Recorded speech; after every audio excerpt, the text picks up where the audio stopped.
Hi, I'm Greg Grauer, a small animal internist from the College of Veterinary Medicine at Kansas State University. I'm also fortunate to be a member of the International Renal Interest Society. IRIS has recently added recommendations regarding the SDMA test to their guidelines on how to diagnose, stage, and treat chronic kidney disease, or CKD, in dogs and cats. This video will focus on the IRIS recommendations for staging CKD and how the IDEXX SDMA test can be helpful. Once the diagnosis of CKD has been made, the next step is to stage the CKD. IRIS designates 4 stages of chronic kidney disease. Prior to staging CKD, any acute component of the kidney disease should be diagnosed and treated. Patients with acute kidney injury should not be included in the IRIS staging system.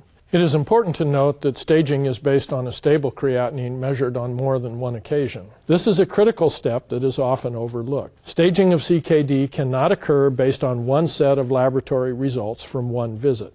As you can see, dogs with stage 1 disease and cats with stage 1 and early stage 2 disease have creatinine concentrations within many reference intervals. The IRIS CKD staging system that utilizes serum creatinine concentrations for each stage is meant to be a guide to help tailor diagnostics and treatments to each individual patient.